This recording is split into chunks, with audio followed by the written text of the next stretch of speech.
Okay, good morning again. Welcome to our COCA and Grova Creative webinar this morning. My name is Erica Thaler. I am COCA's Marketing and Communications Manager, and I see several people in the attendees that I know. We thank you so much for coming to this workshop today. And basically, this is a workshop that's going to be hosted or spearheaded by G. Williams, and she's been a wonderful helper to COCA for some time now, and we're helping with our grant program as a panelist and giving some marketing advice. And she's the owner of Grova Creative, and I respect her immensely. And she's going to basically tell us about the current topics in marketing. So with that, I'm going to just pass it over to G, and I know she's going to be sharing her screen. If you have questions, you can go ahead and we should have a chat. Yep, we do have something in chat, and I'll be monitoring those, and we're just going to kind of have a free form discussion.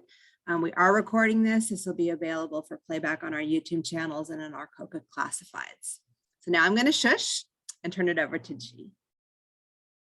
Thanks, Erica, for that introduction. I appreciate it. As she said, I'm G. Williams. No, that's not my real name, but that's what everybody calls me. My real name is Giovanna Williams, but I don't go by that. And I am the owner of Grova Creative. I have actually been in advertising going on 15 years now. I graduated with a graphic design and journalism degree from Syracuse University, and started my career in New York City, just like I feel like most advertising people do. You know, we go to New York City and we try to live the big life. I actually worked at the Oprah magazine. And then after that, I decided to join the Navy, got out of the Navy, and got stationed in Pensacola. So that's why I ended up in Tallahassee, because I was stationed in Pensacola, ended up being in Tallahassee. And now I've been here for a decade. It's crazy. And I love Tallahassee. And you're probably wondering, you know, what we're going to be talking about today. And there are a lot of trends for 2022, and we could stay here for 3 or 4 hours talking about all of them. I'm not going to do that to you. I picked out top 8 that I feel we should be paying attention to for 2022.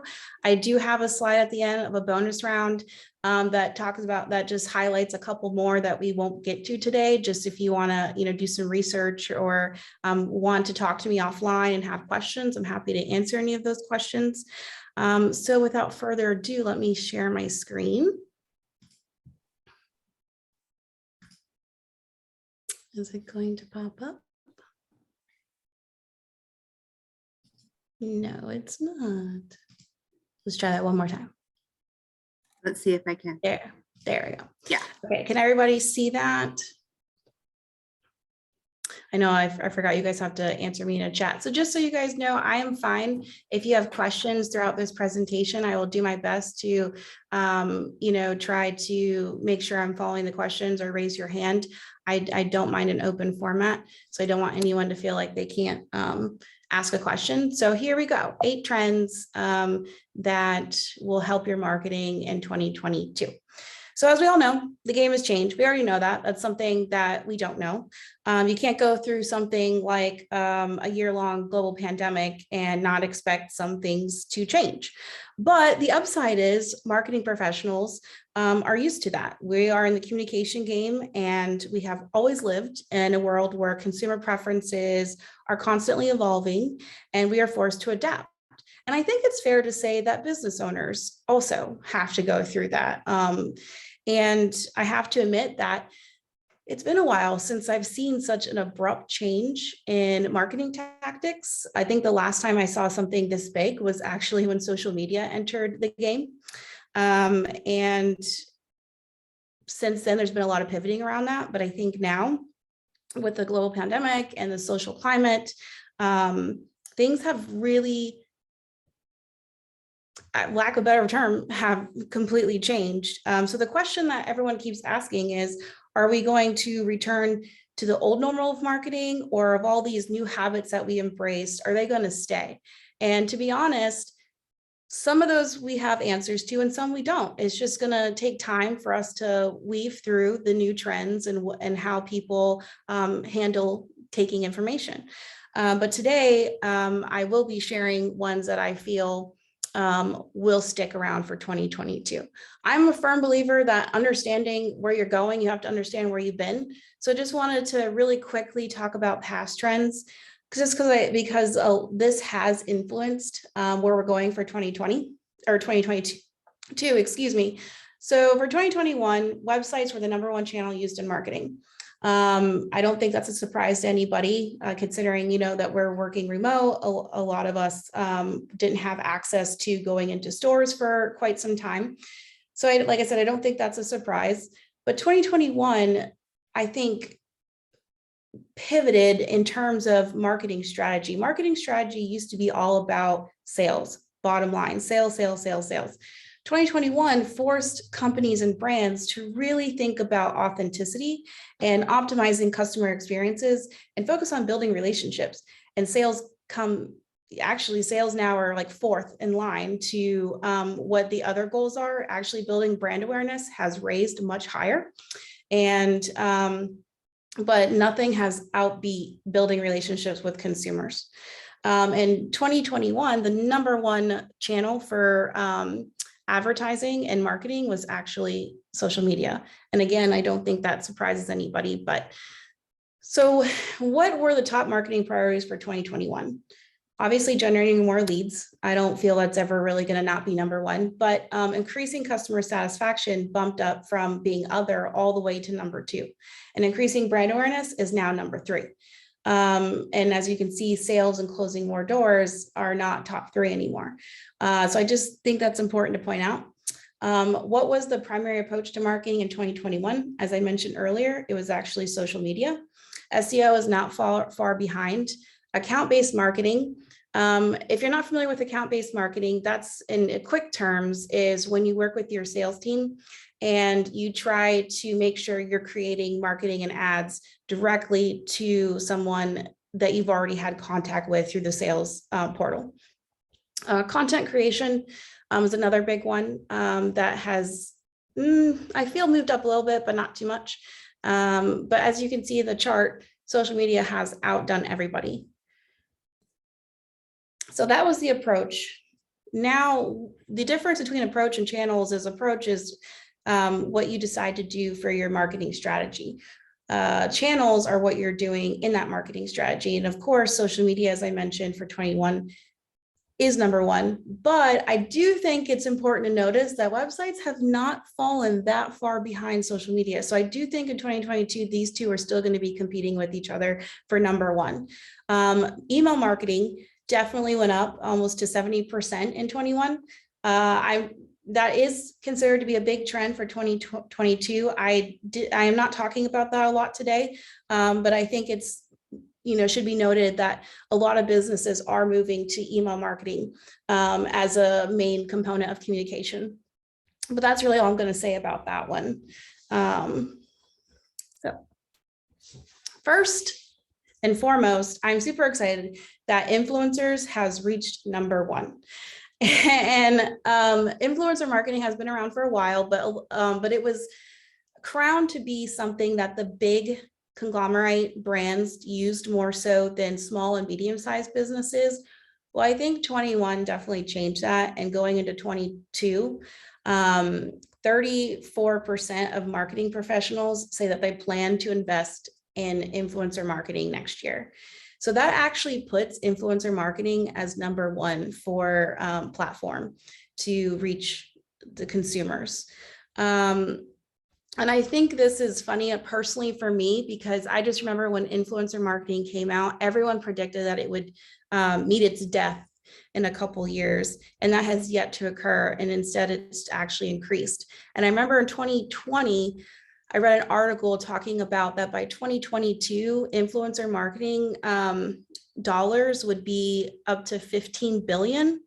Fun fact, in 21, it actually reached over 12 billion. So I think the numbers for 2022 will easily be met.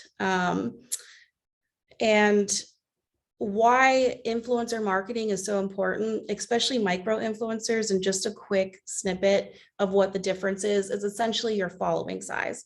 Macro tends to be about over 100,000. Micro influencers usually are 5,000 to 100,000. And 50%, 57% of businesses actually tend to work with micro influencers. And I couldn't agree with them more, because micro influencers tend to have a better following, more engaged followers. They have more loyal followers, and they're seen to be more as real people and not celebrities. And when you get into the macro, you're kind of seen as a celebrity, and there's a wall that kind of goes up there that kind of separates you from your audience. Whereas micro influencers, they feel like they're talking to someone next door, some like in their neighborhood or someone at work. So there's that connection that you can't beat. And the engagement interest in the content with micro influencers versus macro influencers are substantially different. So I think, and here's some data on influencer marketing. So we kind of talked about that already, but I did forget to mention that 90% of US marketers said they wanted to work with micro influencers and not macro influencers. And I think that is an awesome number. And I'm excited to go into 2022 looking out to work with some more micro influencers. Is there any questions so far? I didn't see anything in the chat, but I just want to double check. Could you talk a little bit? It's Erica. Yeah, I'll put Okay. my video on so you can see. Hey, could you talk a little bit about how that might work, like for a, a smaller local arts organization? Like I know for COCA, for example, we try to tell stories from like people in our community will do something like a behind the scenes, and they'll tell their story, or I'll tell a story about somewhere I am, or we engage our board to tell their stories.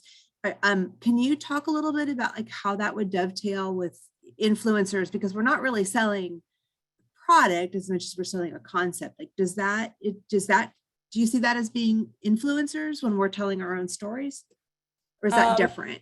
No, that's different. That's utilizing storytelling with your content. Yeah, but an example would be, so if you have an event, the best thing you can do is obviously pay or invite an influencer to come to that event. Now, not all influencers, will come to an event non-paid. It just depends on size of scope, their followers, what industry they're in. There are some influencers that if you invite them, they will just show up because they just love doing what they do. And then you can get them to post about your event, tag about your event, even say, hey, I'm going to this event. If you have a product, usually product influencers do expect to be paid. So you're probably not going to be able to get access to a micro or even a macro influencer free of charge. But these are all things where you can work with the influencer and figure out what, the trade agreement essentially is going to be. Okay. So you're actually talking about hiring somebody, not like the content, actually going out and hiring somebody to be. Okay. It's both ways. So influencers can work both ways. And again, it's hard for me to say, yes, you can for sure get someone for free because I don't know their parameters or what their rates are. But influencers who are new, who maybe have like 20,000, 30,000 followers, don't discount them, because those 30,000 followers will be the most invested followers, and you will see a return on investment if you decide to work with an influencer that happens to have 30,000 followers or 50,000 followers. So I just don't want you to discount size or think about size. Think about if you're looking at smaller influencers who you may be able to get for free or for trade. Look at their pages, see how many people are interacting with them. Are there a lot of comments? Are there a lot of likes? And if you see all those items, then that is a good bet that they would do well for you and your business or your service. And I don't want you to discount thinking that, oh, I don't sell products, so I can't use an influencer. That's not true. So this would be for events, like somebody's having a big festival or a big event. This would be okay. Thank you for clarifying that, because I've not really seen that in this market. So yes, I mean, like I said, you can play around with influencer marketing. There is no spec sheet where it has to be exactly this. I've seen some really creative ways that influencers have. I mean, you have the product influencers where they're just going to use the product and talk about it. And I've seen people do social media takeovers with an influencer. Right. Right. And that, that can be just as influential. And it can be something as simple as getting an influencer to give you a shout out about an event, or to highlight a COCA piece from a local artist. Like, it doesn't have to be something tangible that you go to or that you have to use. It can be them sharing the story as well. So number 2, short form video will definitely be a priority for 2022. So when it comes to ROI, business to consumers, that's what B2C, excuse me, means in my presentation, is business to consumers. They do find that video tends to be the second highest ROI for them. And I just love seeing this because, like, let's be real, right? Not all of us have a time to sit here and storyboard a 20-minute video or a 30-minute video. And we found that the trend is nobody really wants that either. People tend to like videos that are 5 minutes or less. The most popular, obviously, are going to be less than a minute. Now, with the pandemic, we found that video, especially short-term video, increased by 85% on social media. In 2020, during the height of the pandemic, we had 12.2 billion minutes of video. And just a fun fact, that's 23,211 years worth of content. Now in 2022, we're predicting that 89% of marketing professionals will plan to continue investing in short form video to help increase their investment. And just a little quote here, just to understand, I don't want people to think, don't ever do long form videos, because that's definitely not what I'm saying. Long form videos can definitely be effective still, but there's a time and place for them. And those tend to do better on your website, or maybe hosting it on YouTube or Vimeo. But when you're trying to explain a product or your brand or the services you offer, audiences like you to get to the point. So if you can do this in 30 seconds or less, you will be much more effective. And an example I have, I don't know, can you guys see this if I switch to this screen? Maybe not.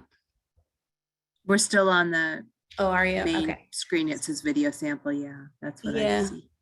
Okay. If I do a new share, here we go. Can you guys see that now? Yes. Okay, so let me start over. So TikTok, right? Everyone's in TikTok nowadays. Everyone loves TikTok as short form video. People love it. This is an example from Canva, where they showed in a minute how to use Canva. From logging in to doing something really quick and exporting it. And this did really well for them. And they ended up getting a lot of new signs, new memberships from this video. And there's just an example, where you can, they didn't do anything but screen capture, somebody going in and doing this and then share it on TikTok. So when you think of short-term videos, I don't want you to think that you do need to hire a professional video company. Like, you can do things with your cell phone. Like, these things nowadays, people expect to see cell phone videos, and that's okay to do that, and that can help you save budget as well. This is one of my favorite trends coming up in 2022 because it shocks a lot of people, and from the beginning, I'm not gonna lie, I wasn't a fan of stories on social media. Or short-lived content. If you're not familiar with stories or short-lived content, it tends to disappear after 24 hours. And again, there's no way Facebook or Instagram is going to go away soon with that stuff. And it can be effective. I don't want you to think you should not be doing it, because you can. But after looking at all the data the last couple of years since short-lived content came up, it's actually proven fact that more marketing professionals prefer permanent social media posts, and they tend to be more effective.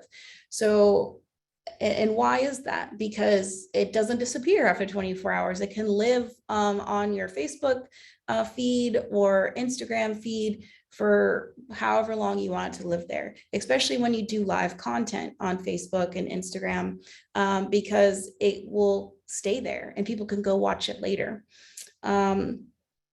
And a fun fact is that, and I was actually surprised by this number when I saw it come through, 37% of marketing professionals are actually going to decrease next year their investment in short-lived content because they just found that it was the least effective trend and it wasn't worth putting a lot of effort into it. Again, I don't want you to think you can't do stories because you can, and I do encourage it because both are still a great combination and both can work. And sometimes stories do better in other markets than another industry. So if you're in a makeup industry, stories will always do well, especially because people can, you know, archive and save the stories who are interested in going back to look at that later. But if you're a service-based industry, most of the time, that's not going to do that well.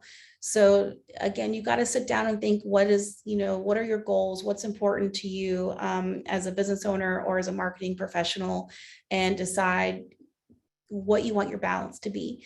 But, you know, facts have shown that permanent social media posts are way more effective than stories. Oh, and I do want to mention live content because I talked about that quickly. Consumers are finding that video content is way more engaging than reading a blog or looking at your Facebook post that might be a few paragraphs long.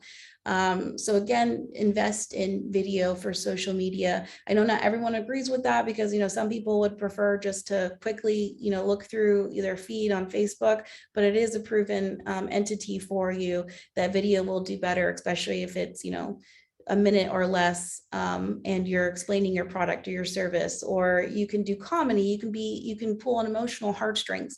There's a lot of things you can do with video in a short amount of time, in that short amount of time. So number 4, I don't think this is a shock to anybody either for 2022, like brands prioritizing social responsibility. I do think it's important to note that, you know, 31% of marketing professionals are now saying that social responsibility is ineffective, but 45% still plan to invest in it in 2022. And that's very contradictory, right? Like, why would you invest in something that when it comes to sales at the end of the day will most likely be ineffective? Well, that's because consumers want and expect brands to be more transparent now. With, like I said, with the social climate that happened, you know, in the past 2 years, you know, especially in the height of COVID, and the calls for social justice, consumers have started holding brands and companies more accountable when it comes to social responsibility. And it's not going to let up in 2022. Consumers, they expect brands to address this demand. They expect brands to address the issues going on socially, and they expect transparency. And when I say social responsibility, I do also mean not just causes and what's going on with the social climate, but I also mean the company's mission and vision. And because with the current state of things, consumers want to support brands that care. They want to support brands who put their customers, their employees, and their shared causes first. And they want to feel that. And again, it's hard, right? Because you're like, well, we're going to make this a priority, but when it comes to gaining leads, when it comes to turning a maybe into a buy, it's really not going to be that effective. But what it will be effective in is hopefully brand loyalty and being able to relate to people who share similar, you know, outlooks on life that the brand does. So showing a sense of social responsibility is seen as thoughtful and effective, even though it won't lead to immediate jump in sales. But, you know, you can use that to your advantage too, in a way, like, I hate to say that, but You can work with nonprofits, you can create your shared cause and bring that more into your business model. And right now, like the companies have already technically been doing this for years to come. Like you have the sock company, for every sock you buy, they donate socks. That's technically social responsibility, and that's been in their business model for years. But now brands are expecting, or consumers, are expecting all brands and businesses to do that.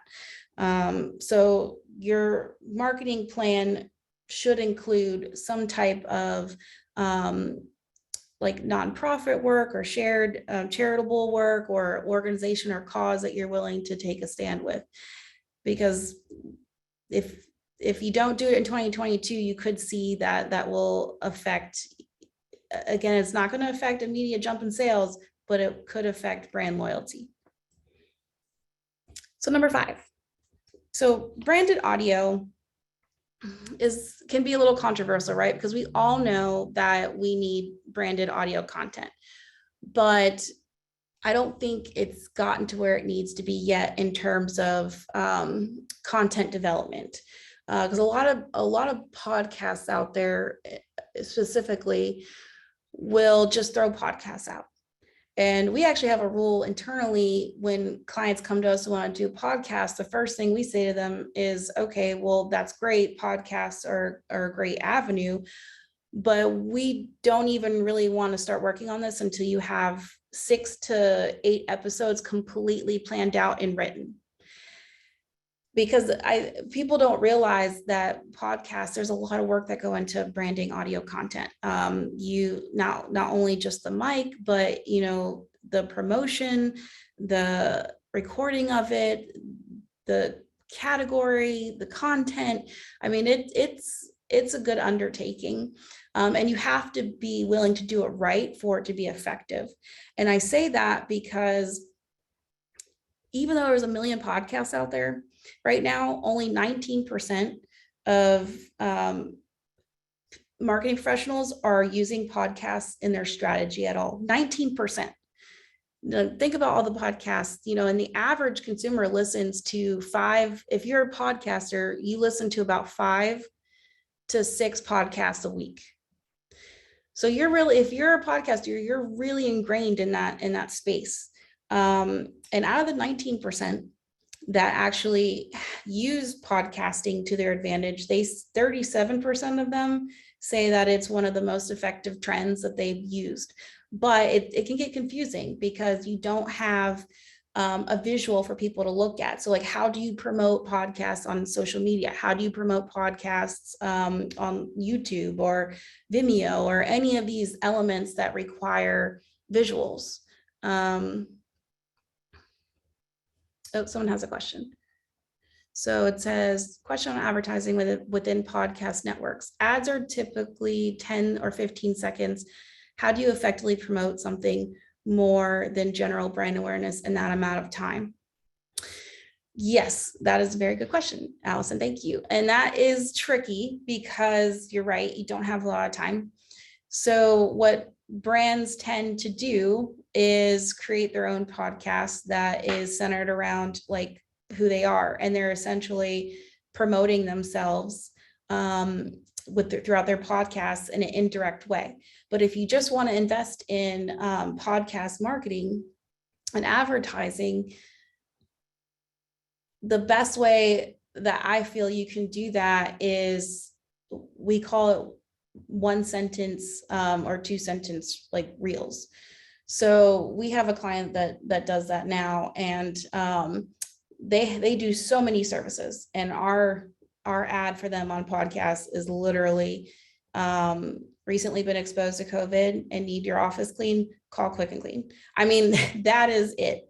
You can't, it's hard to get creative with that amount of time. So the more direct you can get, the better, because also people are listening. There's no visuals. Well, sometimes there are if you're listening like our Heart Radio podcast and they have, things pop up, but on most account, people aren't watching their screen. They're listening and doing something else while they're listening. So the more direct you can be, the better. There are some creative things you can do with 10 and 15 seconds, like have a jingle, and every time your ads come up, you have the same jingle for that 15 seconds. So even though you may not have an opportunity to be super creative on the language, you're being more creative on the auditorial part.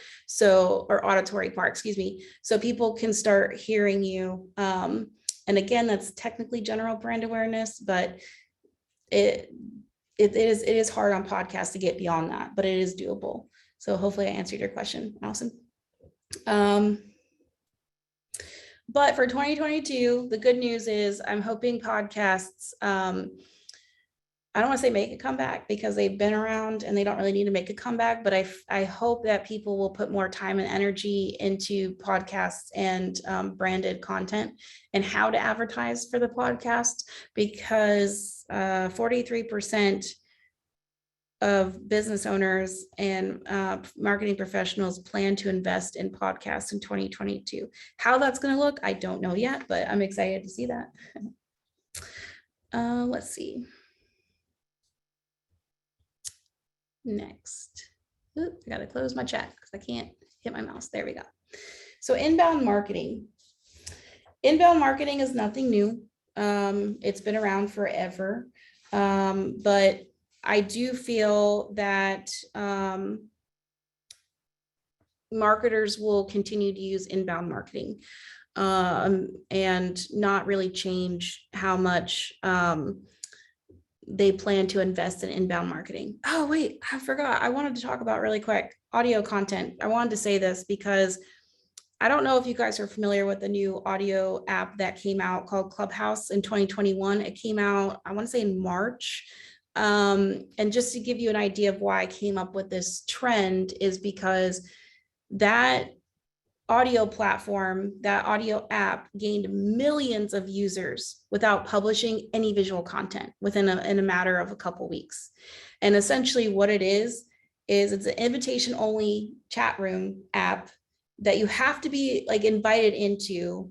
And then once you're like in, you can like talk to a couple of people or as many people as you want. And there's no visuals. And I know it's going to be a trend because as soon as I came out and got all those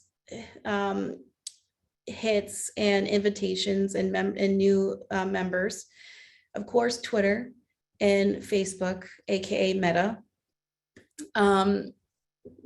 dove into researching this and dove into figuring out how they could then use this in their platform. So, if Facebook is worried about it, then it's going to be blown up for the next year. Okay, so back to inbound marketing. Sorry, I wanted to talk about that because I thought that was an important entity and I didn't want to forget. That's why it's good you always have notes, right? So a mind-blown fact, inbound marketing has been around for years, as I said, previously, but 27% of the people with their marketing strategy, 27% will introduce it for the first time in 2022. Like first time, like it's crazy. Like why is, oh, someone asked, how do you get invited to a Clubhouse chat? Somebody has to be a member to invite you. I know, so I was trying to figure out like, how did this originally start, because you can't, but you also, it's only good for iPhone users as well. And I don't think they introduced Android yet for that. But yes, you have to be invited to enter into the app. Okay. So but anyway, so I wanted to put this out here just because I just think that I personally find that statistic mind blown that 27% of marketing professionals who's been in this industry, and we all know what inbound marketing is, we're going to try it for the first time in 2022. Like, that's crazy. But basically, if you're not familiar with inbound marketing, it's creating content to help your consumers solve problems. So it's where you have outbound content, which is disruptive, and your consumers or your audience may or may not want to see the ads or may not want to be disrupted. But with inbound, you're becoming a resource where they're coming to find you and you're allowing them to enter the space and help them solve problems or give them advice or explain something that they may not know an answer to. So that is the difference. A big thing with inbound marketing too is that most agencies and business owners, we for years, right, have worked off a funnel where everything is funneled down on the marketing strategy. And that model has been disrupted. And it was actually HubSpot that introduced a new way of thinking. They call it the flywheel. And a lot of agencies have actually adopted the flywheel methodology. And essentially what it does is it puts the customer in the center of everything. Whereas the funnel, you funnel down, down, down, down. And then once they become a customer, you kind of throw them out and you forget about them because you're like, whatever they purchased, move on. Where, this flywheel that HubSpot introduced, it's trying to empower your customers, empower your prospects, empower them to essentially become sellers of your product. And I just think that their philosophy on this is really interesting. And this is what they believe can happen under this model. So you have ads, video blogging, social media for attracting tools, for engaging tools like lead flows, email marketing, lead management, conversational bots, which if you have a product or a company that is service-based and you don't have a conversational bot, you need to talk, because you really need to make sure that you have automation for your marketing now, because people especially after COVID, people expect availability in every realm possible. So. I jump in really quickly on that, and I'm just going to use COCA as an example, since I think maybe some of the other people are familiar with this. I have definitely found that, we have to have our phones on because people will message us, and, Facebook times you, like how fast you get back to people. So we have the bot on there too. Yeah. But my question was, when you're talking about inbound and outbound marketing, would this be, so COCA has so many different services. We've got like our forward face where we promote to people, go to events, different things, yay. Then we have a completely different strategy with people who are using our services. So that's where we bring them in maybe a different way, and then say, now we're going to talk to you about classifieds and grant making. So that's sort of an example of what you're saying. Would that fit? Yeah, so you kind of broke up there, but I think I heard what you were saying. So you have, like you said, classifieds, and yeah, so okay, so an example of inbound marketing would be, and I'm sorry if you said this, but I didn't hear 100% what you said, would be writing a blog about the top 5 roofing materials that you should use. And I go to Google and I'm like, top 5 roofing materials. And if you have your SEO right and you're optimized, your blog will come up. I have a problem. I don't know what roofing materials I should get. Guess what? That company wrote that blog, solved my problem. That's a sample of inbound marketing. Okay, so you're not just talking about the types of marketing, you're talking about the strategy assets used to promote. Okay, I just want to clarify, because some of this may be new to our attendees and more sophisticated, and so I'm just trying to use some concrete examples of things they might be familiar with and how they might use those.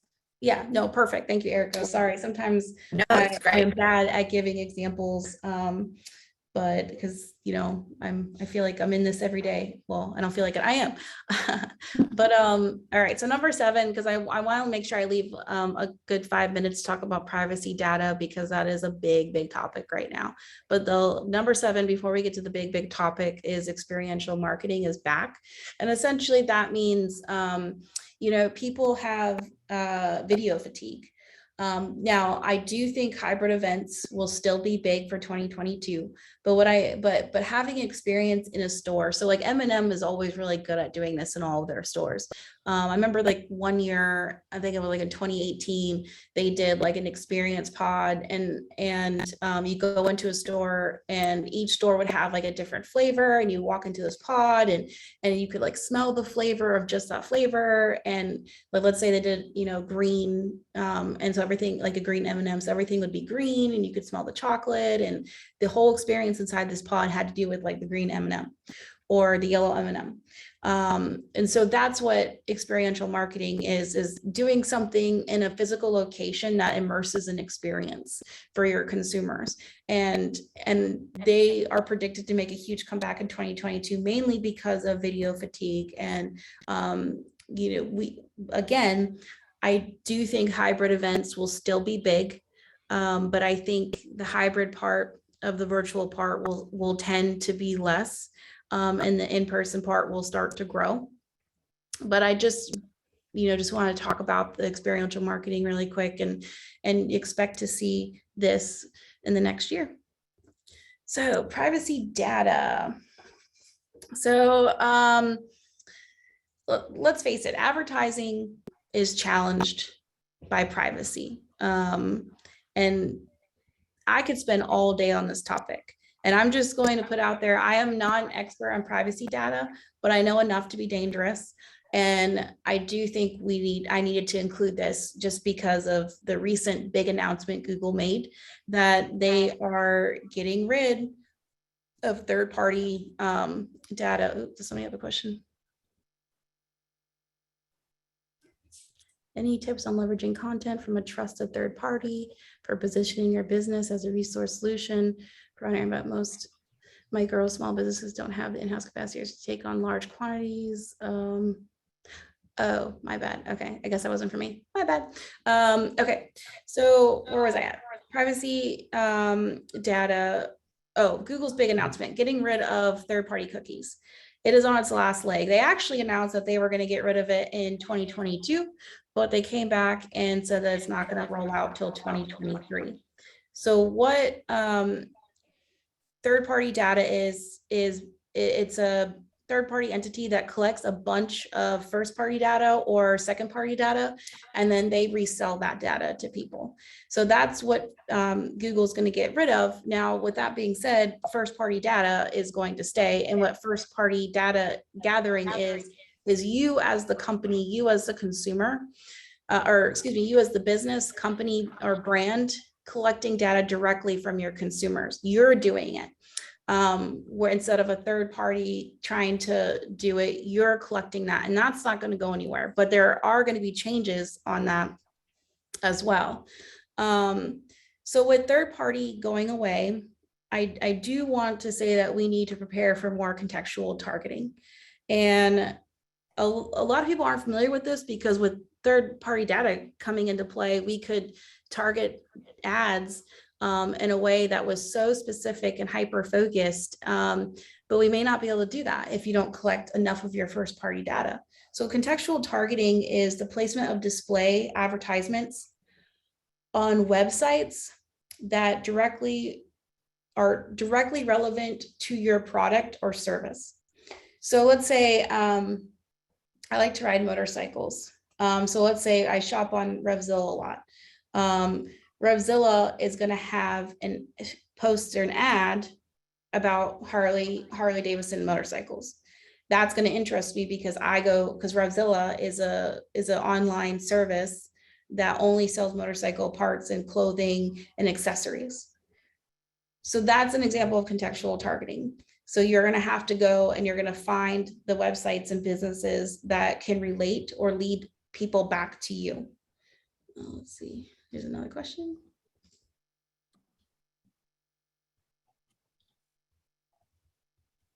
Okay. So just to give you an example, because I really want to share this because a lot of people don't realize you can see how Google is depicting your personality and traits and your interests and your wishes. So let me pull this up really quick and show you.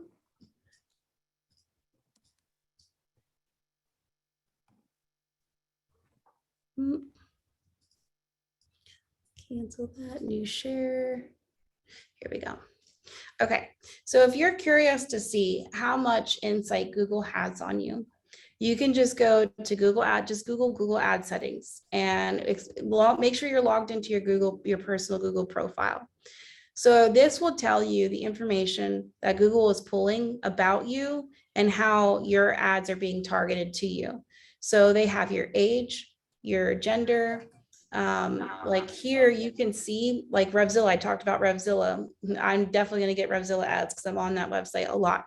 Sephora, Adobe, Chewy, Etsy. I mean, these are all ads, or these are all products that Google has captured from me. And when these companies want to push ads to me, they know Google's like, hey, this person's been to your website, or this person has a buying habit at Chewy's for their dog. You want to push ads to them. Like, it's scary, right? Like that they have this much information on me. Can you guys all see this? I hope everyone can see this. And now they actually have, you know, these two categories, gambling and alcohol. If you don't want to see ads on those two things, you can go into your ad settings and turn those off. But you can actually control what you want to be turned off on Google too. But I have a lot here, so I guess I search a lot. But yeah, that's just, I just find that scary. But when it comes to third-party cookies disappearing, we're going to have to find, you know, interesting ways to get around that, to target, because all the digital ads that we do, all the geofencing ads that we do, all the display ads that we do, it's all driven by data analysis that is most likely pulled from third parties. So we're gonna have to do a better job pulling that information ourselves from your own business or your own company or nonprofit, and grabbing that information yourself. Now, with that being said, you're grabbing information. So do you really need a privacy policy for your website? Absolutely, yes. The game has changed when it's come to privacy policies. Europe has been on this since 2015, I believe, and they have something called GDPR, and that has a list of rules, what you can and can't do when you're collecting data, what you have to expose, and tell people what you're collecting data. We don't have a federal law yet, and I'm going to say yet because I feel like eventually, maybe, you know, the next couple of years, we're probably going to get a federal law that explains, you know, what our policies are going to have to be when collecting data. And it is as simple as, if you have a fill form on your website, you need to have a data privacy policy. And what that is just it, and it doesn't have to be anything too crazy. But it safeguards you and your visitors, and it just lays out the data you're collecting, what you're going to do with that data, how you're going to use that data. And, you know, again, transparency, because that's what people are looking for nowadays, is transparency. But I know personally, like, our agency doesn't do any websites for California, Colorado, or Virginia, because those three states actually have passed privacy policy laws for websites. And California is actually pretty strict. And the good thing is that if you have a company in that state, you need to follow those laws. If somebody just happens to be in California and looks at your website and you're stationed in Florida, you're not going to be liable for the privacy laws in California. But, you know, like I said, that could change if a federal law decides to go in place. So I do just want to point out that when it comes to privacy data, like, we need to be paying a little bit more attention about that. These are some of the privacy policy acts that are in place now. You know, of course, there's a children's one for children 13 and under. I totally support that one.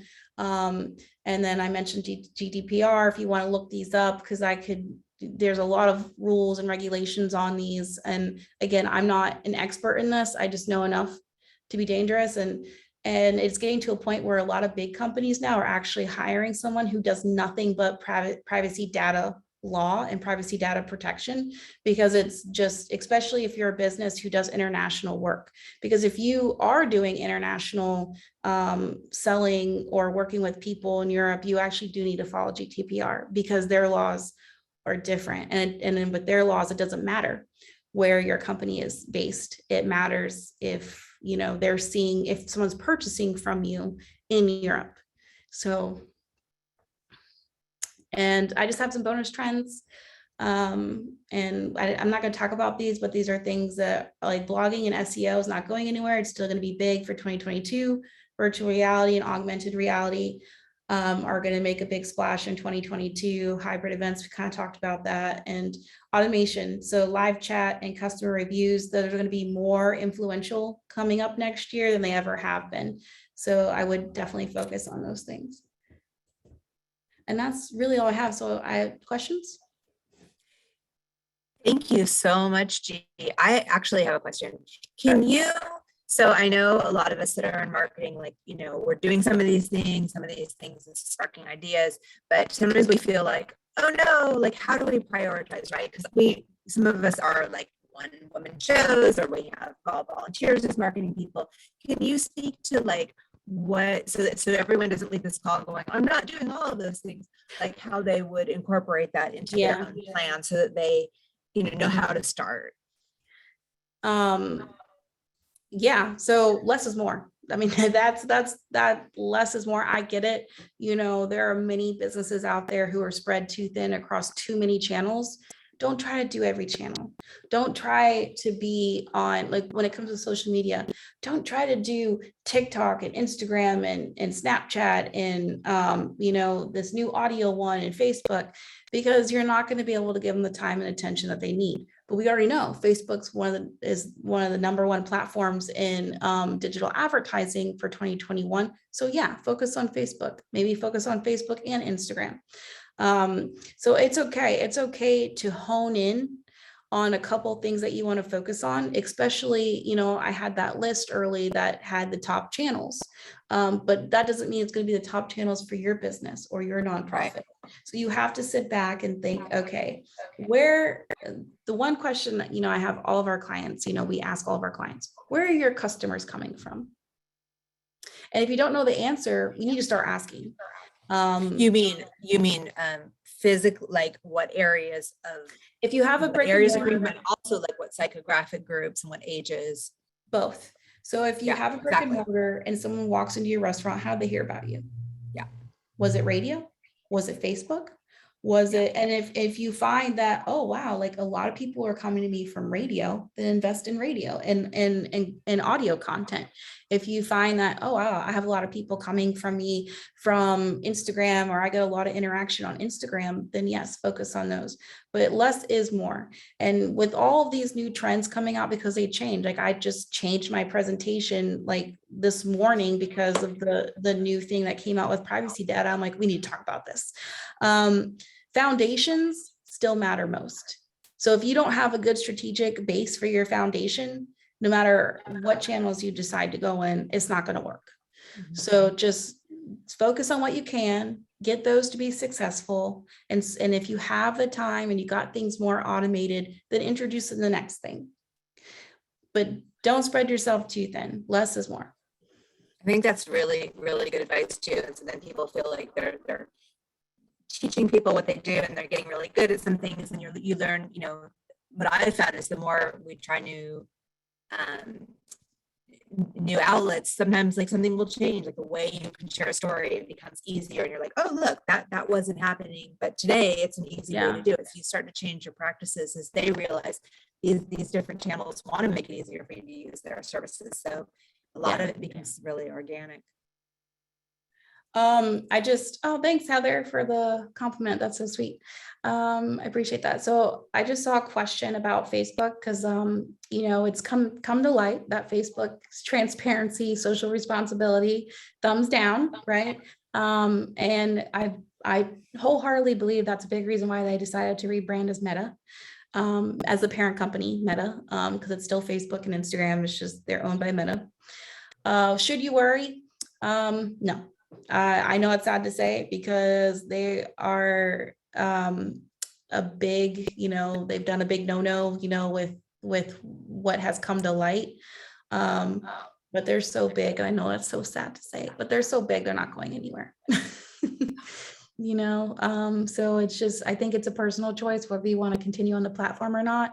I know personally for me, if I wasn't in marketing, I probably would not be on the platform, but our agency manages 25 Facebook pages. Like there's no way, like I cannot not be on social media. So I just think, I feel the same way. Like there's just so many things you can do with arts and connecting and getting the message out on Facebook, and the boosts are easy. And so we use it as well.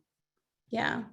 So I'm pretty sure it's okay if I read this question out, Allison, about leveraging content from a trusted third party, because I get it. Like there are some, in-house teams, like who has time to do blogs every month, and who has time to, do a quick video or an infographic or something that helps, with inbound marketing. It's one of those things where, if you could co-brand with a trusted third party, that's a way to push out content that's still coming from you, or recycle the content, share the content. It can be, I will say that if it doesn't feel like it's coming from you, consumers tend to like ignore it. So if you start sharing way too many third-party links and articles or on your social media, it's going to start getting ignored, because they don't So I would say in order to leverage that, do it not frequently, but like save, like really good content that you want to share once in a while. But try not to make a habit that you're constantly just sharing other people's content and constantly sharing things that aren't from you, because people will tune you out. I hope that answers your question.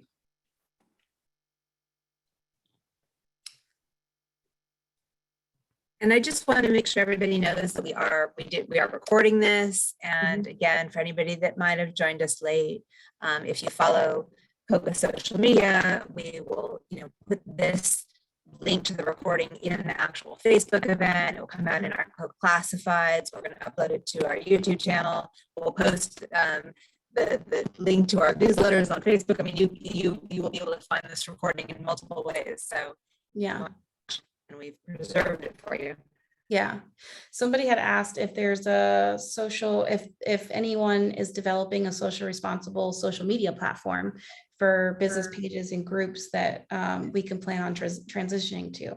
So I personally don't know of any social media platform that would fall in that parameter. Now, there are a lot of platforms that have risen, especially during the campaign year, to like you have what is it, Gab, the one that got shut down by, I can't remember.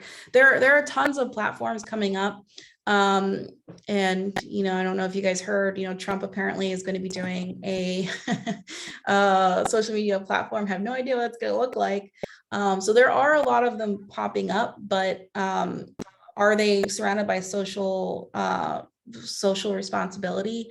I don't think so. And personally, I think it's going to be really hard to do a platform like that, because you have so many different minds, so many different opinions, so many things that are important to different people. I personally don't know how they would make that, a possibility. But I know Facebook did come out and say that they are going to try to make that, more streamlined. How they do that, I have no idea, because of all the things that we just talked about. But I guess they're going to try, because they kind of got caught. So, yeah.